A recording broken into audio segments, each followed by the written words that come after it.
оқушылар, қазақ тілі сабағына қош келдіңіздер. Бүгінгі сабағымыздың тақырыбы отбасы ұлттылығы.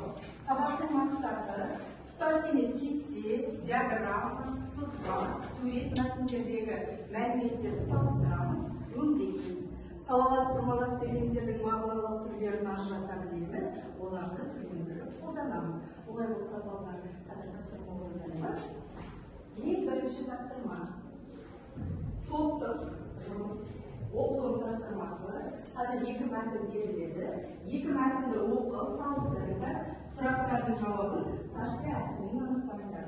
Балалар, ең біріншісі графиктік мәтін, екіншісі толық мәтін. Ең алдымен шартты мәтінді мұқият оқып танысыңыздар. Топтық жұмыс болғандықтан барлық топ мүшелері белсенді қатысамыз. Бұл тапсырма бойынша дискриптік 4 балл, мәтінді оқиды 1 балл, мәтіндерді салыстырады 1 балл, сұрақтардың жауабын анықтау, жүйені орындау әрқайсысына 1 балл тұрады.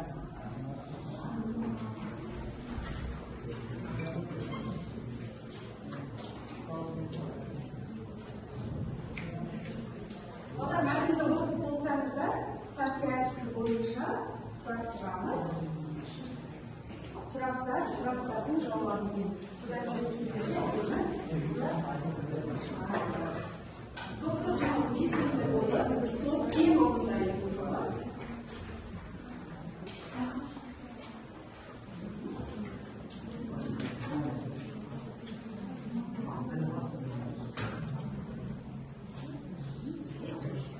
Балалар сайттық бірінші болды, болдық деп белгілесеңіздер.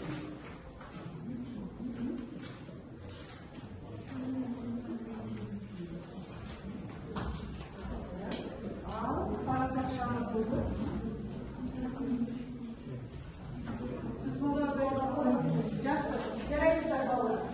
Ең бірінші тобымыз сыйластық нұры тобы. Жылдам орындарыңыздар. Балалар, алдарыңызда қараңыздаршы, мен сіздерге ұлттық тобымыз домбыраны бердім. Осы домбыра бойынша өз-өздеріңізді бағалайсыздар. Жарайды, бұл тапсырмада 4 балл жүйе, қазір мен тапсырма бойынша телефоннан жасаймын. Болыңыздар ма? Жақсы. Олай болса, парасат шамы тобы болды. Сіздерге аталып жүрмін.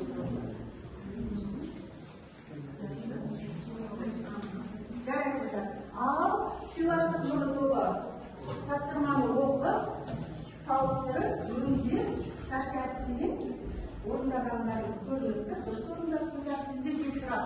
Отбасындағы басты құндылықтар қандай? Сыйластық. Дұрыс айтасыз, жақсы. Жарайсың, сақыпаш, қамқорлық бар. Тамаша. Өте дұрыс айтасыздар. Ауызбіршілік. Өте дұрыс айтасыздар. Ең бірінші ауызбіршілік керек. Жақсы. Балалар, сіздер сыйластық нұры 4 балл жүйе барлық дұрыс. Домбыра бойынша өздеріңізді 4 баллмен бағалаңыздар. Ал адалдық жолы тобы. Сіздерге сұрақ. Отбасы дегеніміз не? Қамқорлық. Дұрыс айтасыздар. Тамаша, жарайсың, керек дейді. Өте дұрыс айтасыздар. Ең маңызды ешқандай бірі. Олар ешқандай жұмыстар жасамайды, әрқашан қолдау көрсетіп, денсаулыққа сырт айналмайды. Тамаша жауап қарасақ, жарайсың? Шынайылық отбасында не болса. Бастауы, дұрыс айтасыңдар балалар, отбасымызда тәрбие, тәлім аламыз. Керемет, адалдық жолы тобы сіздер толық тапсырманы дұрыс орындарыңыздар, кері байланыс бере алыңыздар, енді сіздерге 4 баллмен өз-өздеріңізді бағаласаңыздар болады. Келесі парасат шамы тобы. Сіздерге сұрақ, тапсырманы дұрыс орындапсыздар. Тәртіп балаға қандай қасиеттерді үйретеді? Жауапкершілікті, өзіне жауап беруді және өз-өзінің шешім қабылдауды дұрыс жолға түсуді дұрыс көрсетеді. Тамаша жауап.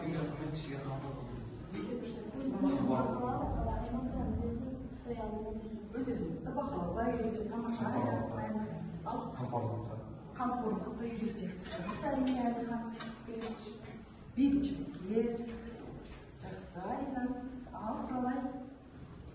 Отбасындағы тәртіп неге үйретеді өзіңді? Жақсы. Жарайсыздар балалар. Сіздерде парасат шамы тобы дұрыс орындарыңыздар. кері байланыс бере алыңыздар. 4 балмен бала болсаңыздар болады. Бала домбыраны жұмысшысыз отырамыз, ал енді келесі тапсырма.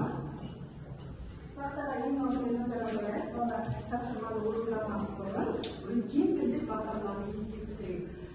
Жалпы қырмалас сөйлем нешеге бөлінеді? Кім айтады? Қолымызды көтеріп қана сөйлейміз. Екіге қандай қандай? Сабақтар, қырмалас сөйлем. Дұрыс айтасыз. Салалас қырмаласын қандай түрде? Ыңғайлы. Салалас.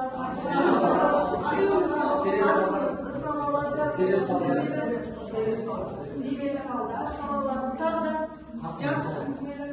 қарсылықты салалас қырмалас сөйлемге бөлдік. Жарайсыздар балдар. Енді назар аударамыз. Бүгінгі сабақта көжек баптарымыз түсіндірмелі салалас қырмалас сөйлем. Түсіндірмелі салалас қырмалас сөйлемнің алғашқы сөйлемінде айтылған сәлге оқиға желісінің мәні кейінгі сөйлемде сараланып ашылып отырады екен. Бала түсіндірмелі салалас қырмаласта екі принциптерді қолданылады. Ол қосылтілген сызықша екен. Түсіндірмелі салалас қырмалас сөйлемнің бірінші бөлігінің баяндаушы ретінде сол, мына, мынау, мынадай сияқты сілтеме сілтемдері қолданылатын болса, олардан кейін қос нүкте қойылады екен. Келесі, соншама, соншалық, сондай сияқты сілтеме сілтемдермен сілтеу мәнді сөздер қызмет етіп, екі жай сөйлемді құрмаластырып тұрса, онда мұндай баяндауыштардан соң сызықша қолданылады. Мысалы, ректорат мына мәселені еске салады. Қандай принциптерге болады екен? Қос нүкте. Ол студенттерді ерте бастан ғылыми еңбек жазуға төселді. Екінші мысал. Қуанғаны соншалық орнына атып тұрып құшақтай алды. Енді балдар тілдік бағдар ақпай түсінікті болу үшін тапсырма орындаймыз. Назар аударыңыз. Мазмұн тапсырмасы жеке жұмыс, оқу сауаттылығы бойынша орындалады. Түсіндірмелі салалас қырмалас сөйлемдердің тыныс белгілерін қойып, себебін түсіндіріңіздер, сөйлемдерді өңдеп дәптерге жазамыз. Балалар, бұл тапсырмада 3 балл, тапсырманы орындау барысында сөйлемдердің тыныс белгілерін қою 1 балл, олардың себебін түсіндіріп, және сөйлемдерді өңдеп жазу 1 балдан өтеді. Жақсы, бұлай болса, оқулықтағы екінші тапсырма. Бүгінгі балалар күн ретін жазамыз, қаңтардың 15-і отбасы оқытылуы тақырыбымыз және тілдік бағдарды жазып, арқары өңдейміз. Ал енді синху класс платформасы бойынша тақтаға кім келіп орындайды балалар?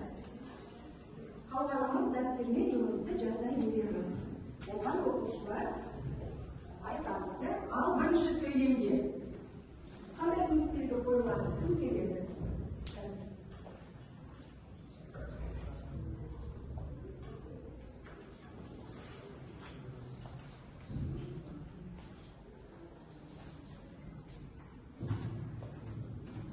Бірінші сөйлем.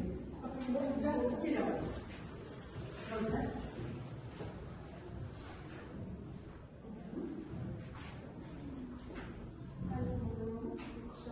Сызықша қойылады. Дәптермен жұмысты жасай береміз. Оған оқушылар айтамыз, ал бірінші сөйлемге қандай принциптерге қойылады? Кім келеді?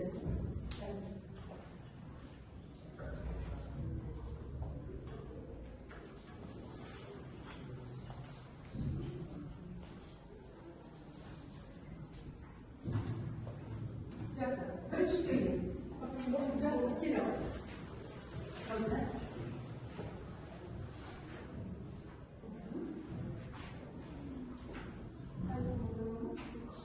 Сызықша қойылады. Ең бірінші сөйлемде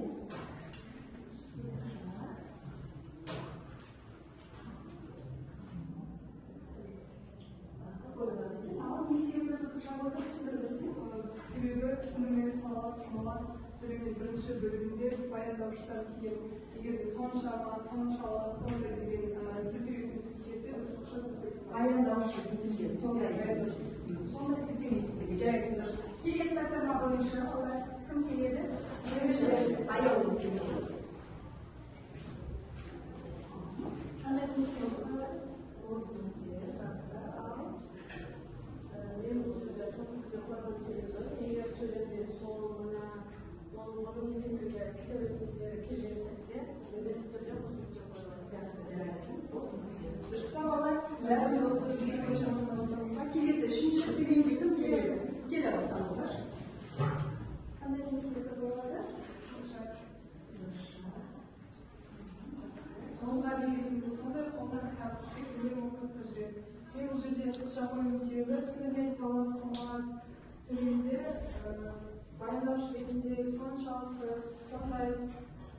соншама деген сілтеу түсер келсе, одан кейін сызша қойған.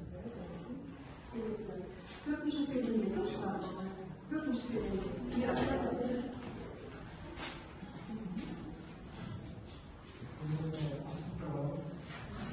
Onun tepkisiyle var ama da nasıllıkla ödeyeceğim. Şimdi sağlıklı bayraşlarında sonradan haberin sürekli sonradan haberin sözü varsa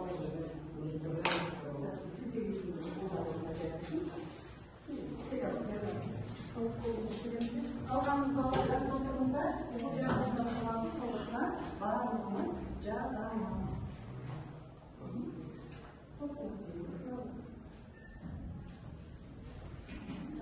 Мұнда қосымша қойған себебім түсіндірме салыстырмаласының бірінші бөлімінде баяндаушы сол мынадай болса міндетті түрде қосымша қойылады. Сол себептен сіздерге айтар тілегім сол, мен үшін оқылған жіберімдерде мен қосымша қойдым.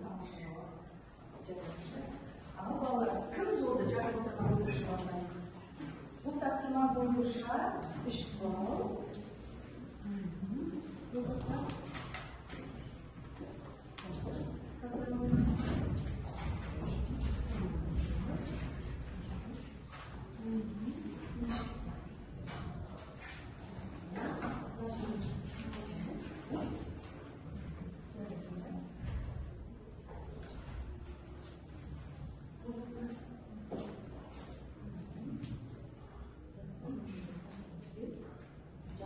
Қазіргі барлығы дұрыс, бір ғана тапсырмасы сотыңыз берген ауыстырып қой, мына жерде сізге шығып болады.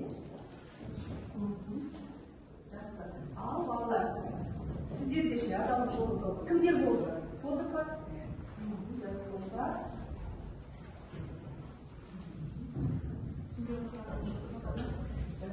Олай болса, балалар, домбыра бағалау жүйесі бойынша жылжытып отырамыз, өзімізді бағалаймыз. Бұл тапсырма бойынша 3 балл. Қазір тағы дәптерлеріңізді толықтырып тексеріп өтіп шығамын. Қазірсінде жаңағы қателікті дұрыстап қойып жақсы. Қалғаны барлығы дұрыс екен. Ал енді балалар, назарыңызды бағаламыз. Олай болса,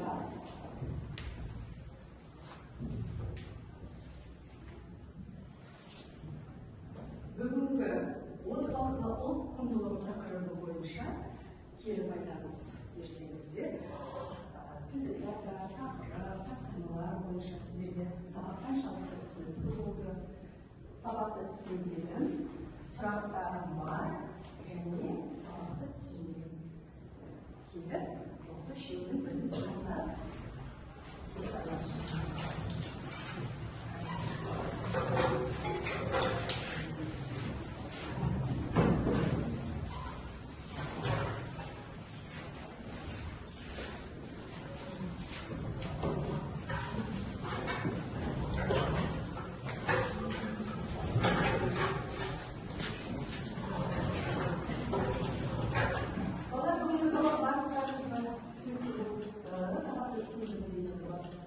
Олай болса, үй жұмысын жазып алыңыздар. Үйге 8-ші тапсырма 110-шы бет. Осымен қазақ тілі сабағы аяқталды. Сау болыңыздар.